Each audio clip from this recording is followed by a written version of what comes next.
பண்ணிக்கணும்ல, அந்த வாய்ப்பு இல்லை. இப்போ நான் சமயத்தில் எடுத்த படத்துக்கு கூட ஒரு சின்ன ப்ரொமோஷனுக்காக கேட்டேன்.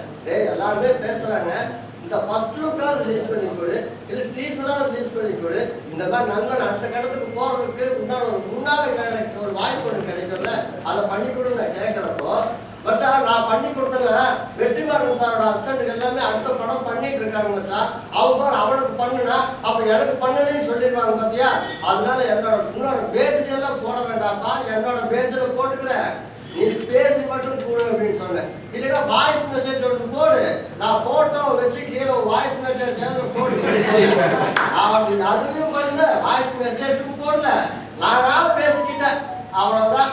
இந்த மாதிரி சின்ன சின்ன வளர்ந்து வரவங்களுக்கு ஒரு ப்ரொமோஷனா பண்ணிக்கல. இன்னைக்கு விஜய் சேதுபதி எத்தனை பேர் சின்ன சின்ன அத்தனை பேருக்கு பண்ணி கொடுக்குறாரு. வளர்ந்தவங்க அத்தனை பேருக்கு பர்த்டே ஃபங்க்ஷன் குழந்தைகளுக்கு வாழ்க்கை தெரிவிச்சு போட்டு கொடுக்குறாரு. எத்தனையோ பேர் வளர்ந்தாரு.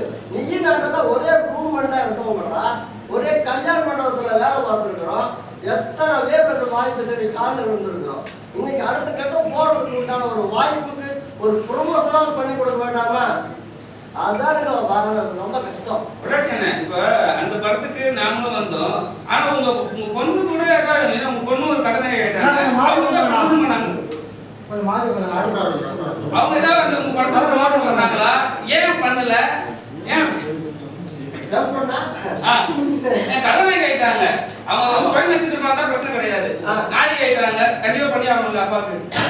என்னோட படத்துக்கு உண்மையாவே டிஸ்கஷனுக்கே டைரக்ஷனே அவங்கதான், அவங்களை வச்சுதான் நான் ஒரு கதையே முதல்ல புள்ளையா சொல்லி போடுவேன். அவங்கள தாண்டி நான் பக்கநாட்டு மக்களை கொண்டு சொல்ல மாட்டேன். அப்பா இது மாதிரி ஒரு ஷார்ட் பிலிம் பண்றாங்க, இது எப்படி இருக்கு, ஓகேவா, நல்லா இருப்பாங்கிறப்ப எனக்கு நேர்வி சுழிவு கிழிவு எல்லாமே கற்றுக் கொடுக்கறது என் மகனா எல்லா கதையும். அதனால வந்து அந்த மாதிரி ஒரு படம் ஒன்று எடுத்துட்டு வந்து முடிச்ச உடனே என் பொண்ணு தான் அன்னைக்கு ப்ரெஸ் மீட் வச்சோட வந்து பேசி கொடுத்தாங்களே, அதெல்லாமே எனக்கு அதெல்லாமே அவதான் பண்ணுவான்.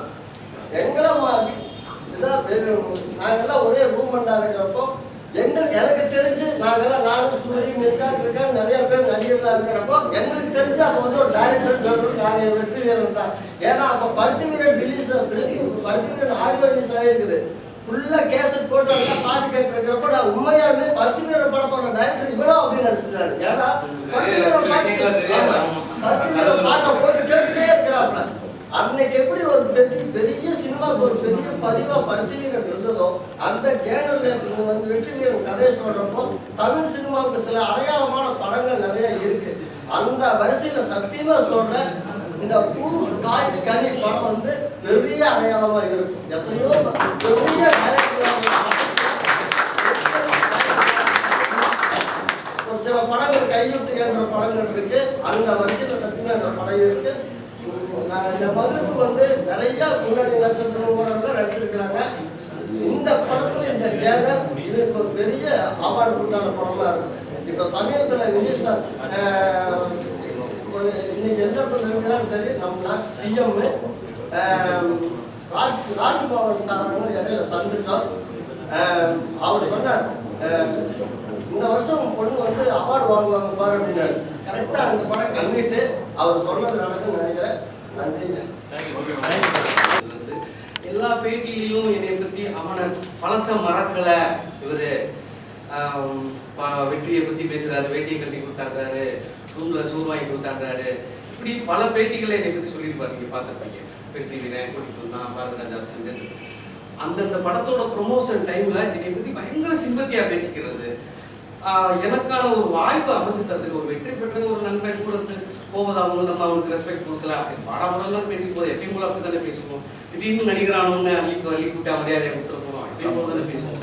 அப்படி இதுக்கு வாய்ப்பு கொடுக்கலையா, இல்ல அதுக்கான சூழலை ஏற்படுத்தலையா, வாய்ப்பு கொடுக்குறேன்னு ஏற்படுத்தின வாய்ப்புலையும் தன்னையை தான் பேரை முன்னிலைப்படுத்திக்கணும், கதையும் போட்டுக்கணும் ட்ரை பண்ணி அந்த ப்ராஜெக்ட் இன்னைக்கு வரை நடக்காம போய் ஒரு பெரிய நிறுவனத்துல கிடைக்கிற வாய்ப்பு எனக்கு தாமதமாக போய் இன்னைக்கு அடுத்த கருத்துல நீங்க தயாரிச்சு என்னை நிரூபிச்சு பெரிய வெற்றி பெற்றுருவோம். ஆனா திரைத்துறையில ஒருத்தருக்கு ஒருத்தர் வந்து கை கொடுத்து தூக்கி விடணுமா இல்லையா, அப்படி ஒரு சூழலை இந்த நிமிஷம் வரை செய்ய முயற்சி பண்ணாத நடிகர் சூரி எல்லா பேட்டிலையும் என்னை நீ அடுத்து பேசுறதை நிப்பாட்டிக்கணும். சும்மா பேட்டிக்காகவும் பெருமைக்காகவும் வார்த்தைகளை பழச மரங்களை சூரி இருக்காரு, பெயிண்ட் அடிச்சாரு, ஒரு பேட்டியிலையும் போலியான கட்டுக்கதைகளை பேசுறத இனிமே அவர் நிறுத்திக்கணும். அதை எங்களை குறிப்பிச்சு பேசுறது தான் எங்களுக்கு ரொம்ப வருத்தமா இருக்கு. இது மாதிரி எத்தனையோ நண்பர்கள், கிட்டத்தட்ட ஒரு 16-17 நண்பர்கள் அவங்க வீட்டுக்கு எல்லா வகையிலும் கூட இருக்கோம். அந்த நண்பர்கள்ல ஒருத்தனை கூட கைதிக்க விடல இது வரைக்கும். ஒரே ஒரு ஆள் ஒரு மேல சரிங்களா, அவர்தான் கருத்து தெரிவிச்சா நீங்க பதில் கொடுக்க முடியும். நிச்சயமா எல்லாம் ஆதாரப்பூர்வமா காத்துருக்கீங்க.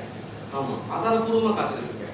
அவரு எந்த இடத்துல செய்யாம தவிர்த்துட்டு போற, அதான் ஒரு 20 பேர் கூட இருந்திருக்கோம். 20 பேர் பக்கத்து ரூமா இருந்திருக்கோம். அந்த 20 பேர்ல ஒரே ஒருத்தரை கைப்பிடிச்சு தூக்கி விட்டுருந்தா கூட வந்திருக்கலாம். அவன் இன்னொருத்தருக்கு செஞ்சிருப்பான். எத்தனையோ நண்பர்களை பார்த்துட்டீங்க, திரைத்துறையில வர்றாங்க, அவங்க என்னென்னமோ செய்யறாங்க. விஜய் சேதுபதி சார்லாம் அந்த படம் ஓடுற அடுத்து அந்த படத்துக்கு ஒருத்தர் காய்ச்சி கொடுத்தாரு. இப்படி கொடுத்துருக்கணுமா இல்லையா? எனக்கு தான் கொடுக்கல, இன்னொருத்தர் கொடுத்துருக்கணுமா, இன்னொரு யாருக்கு நீ இந்த வாய்ப்பை ஏற்படுத்தல? சக நடிகர்கள் கூட கொண்டு போய் வளர்த்து விடல. இந்த படம் மூலமா, இந்த பூக்காய்கனி மூலமா நிச்சயமா நான் பெரிய அளவில் வெற்றி பெற்றேன். அப்படியெல்லாம் ஒரு உதவி தேவையில்லை சூழலுக்கு வந்து தான் செஞ்சுட்டு இருக்கேன். இருந்தாலும் இனிமே சூரி வந்து நண்பர்களை பத்தி பெருமையா பேசி தனக்கான சிம்பத்தியை கிரியேட் பண்ணிக்கிட்டு, சூரி பழசா மறக்கல, அவரு எல்லாத்தையும் அப்படியே நினைவு வச்சு பேசுறாரு. பேசுன சரி, அந்த நீ பேசின ஆட்கள்ல யாரை எதை என்ன செஞ்சிருக்காங்க, யாருக்கு எந்த வகையில நீ முன்னாடி படுத்திட்டு இருக்க? இந்த கேள்வி நீங்க அவருக்கு சந்திப்பில் அவனே கேட்பீங்கல்ல? கண்டிப்பா கேட்பீங்கல்ல? அதனால இந்த நேரத்துல இனிமே எங்க இருக்க நண்பர்கள், உடர்ந்த நண்பர்களை பத்தி பழைய கதைகளை பேசுறத சூரி நிப்பாட்டு. ஜெயிச்ச கதைகளை அந்த ப்ரொடியூசர் இப்படி பேசினாரு, இந்த டைம்ல இந்த மீட்டிங்ல அதை பேசினாரு, நான் சோழா ஹோட்டல் போனேன், சிம்பத்தி கிரியேட் பண்ணனும்னு சொல்லிட்டு ஒரு விஷயம் ஒன்று இருக்குல்ல. ஏன்னா அவர் வந்து இப்போ பிக்சர் நடிகரா ஆயிட்டாரு. இப்ப பேசுறாருல்ல, இப்போ நீங்க சொன்னி ஒரு வார்த்தை என்ன சொன்னீங்கன்னா, எல்லா பேஜ்லயும் வந்து எல்லா படத்து ப்ரமோஷனுக்கும் வந்து அவர் பேசுறாரு. இப்ப எதுக்கு சிம்பத்தி கிரியேட் பண்ணீங்க? மனசை மறக்காம இப்ப பேசுறது இல்லை, இந்த ஒரு வருஷமா பேசுறது இல்லை. கொட்டுக்காளி படத்தை சரி, விடுதலை 2 ரிலீஸ் ஆக சரி, ஏதாவது பழைய கதைகளை பேசிக்கிட்டே இருப்பாங்க. அந்த கதை இவ்வளவு தூரம் பேட்டியில பேசுற வரைய ஒருத்தரை கூப்பிட்டு நீ முன்னாள் நீ பாட்டியா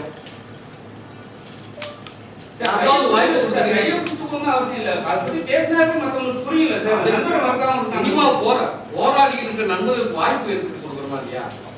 யாருக்காவது ஒரு வாய்ப்பு. அவருக்கு ஒரு கதை பிடிக்கும் இல்ல சார், அவர் கதை பிடிக்கணும், நீங்க நடிக்க கூப்பிடுறீங்கன்னு நினைக்கிறீங்க, நான் நினைக்க அதுதான் நினைக்கிறேன். அவர் சான்ஸ் அவர்கிட்ட போய் நீங்க வந்து வாய்ப்பு கேட்கறீங்க, அவர் தரமாட்டா சொல்லிட்டு இது மாதிரி சொல்றீங்களா? அதே சொல்லி கூட எனக்கு கூட்டிட்டு போய் கொடுத்து கூட அந்த வாய்ப்பை நடக்க விடாம தள்ளி போயிடுச்சு. அவரே தான் நடக்க முடியாம சார். ஆமா, அவரு என்ன சொல்றது, விடுதலைக்கு முன்னால வர என் கதை பெருசா தெரிஞ்சது. ஒரு பெரிய கம்பெனி கமிட் ஆகுது, அந்த படம் ரிலீஸ் ஆனோன்னு மாறும்போது அப்படியே அதை டிராப் பண்ணிட்டு ஆக்ஷன் கொடுத்து போய் அதை அப்படியே நிப்பாட்டி செஞ்சு போயிட்டு போப்பா. நீ கொடுத்த பேட்டியில எனக்கு ஒரு வாய்ப்பு வருது. கொடுத்த பேட்டியில வெற்றி வீரன் நாங்கள் 2 பேரும் சேர்ந்து ஒரு கதை பண்ணோம். அந்த கதை வந்து ஹாட்ஸ்டார்ல ஓகே ஆச்சு அப்படின்னு மதன் கௌரி பேட்டியில சொல்லியிருப்பான் அந்த கண்டென்ட்ல.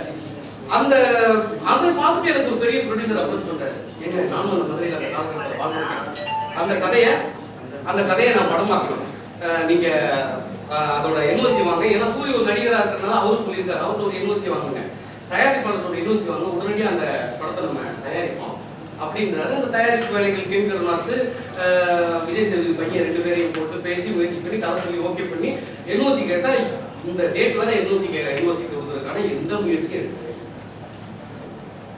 சொன்னீங்க, எனக்கு அட்வான்ஸ் கொடுத்தீங்க, அந்த கதையை கொடுத்துருந்தா அந்த படமா இருக்கும்ல, இதெல்லாம் கொடுத்தே செய்யலாம். இப்ப நண்பரை பத்தி பேச வேணாம் நீங்க சொல்லி திருமதி ராஜேஸ்வரி மற்றும் வெற்றி வீரன் மகாலிங்கம் அவர்களுடைய தயாரிப்புல பூ காய் கனி, இந்த டைட்டில் கேட்ட உடனே எனக்கு ரொம்ப ரொம்ப பிடிச்சிருந்தது. எனக்கு ஒரு குரல் தான் ஞாபகம் வந்தது. இனிய உணவாக இன்னாத குரல் கனி இருக்கும் காய்க்கவும் தச்சு அப்படின்னு சொல்லுவாங்க. இனிய சொற்கள் இருக்கும் பொழுது வன் சொற்கள் ஏன் பேசணும், கனி இருக்கும் பொழுது காய் யாராவது சாப்பிடுவாங்களான்னு கேட்பாங்க. ஆனா மனிதனுடைய வாழ்க்கையில நம்ம படம் சம்பந்தமா பேசும்பொழுது மனிதனுடைய வாழ்க்கையில பூ காய் கனி எல்லாமே கடந்துதான் வரக்கூடிய யதார்த்தமான வாழ்க்கையில சொல்லக்கூடிய படமா இது கட்டாயமா இருக்கும். சார் சொன்ன மாதிரி ஒரு மரத்து சம்பந்தப்பட்ட ஒரு கதை, ஆனா ஒரு மனிதனுடைய வாழ்க்கையில இன்பம் இருக்கும், துன்பம் இருக்கும், மகிழ்ச்சி இருக்கும், எல்லாமே சம்பந்தப்பட்டதுதான வாழ்வியல் அப்படிங்கறத ரொம்ப யதார்த்தமா சொல்ல போறாரு. நீங்க பார்த்து உங்க எல்லாருக்குமே இந்த கதை நான் கேட்கும்பொழுது எனக்கு ரொம்ப பிடிச்சது. நீங்க திரையில பார்க்கும்போது உங்க எல்லாருக்குமே ரொம்ப பிடிக்கும்னு நம்புறேன்.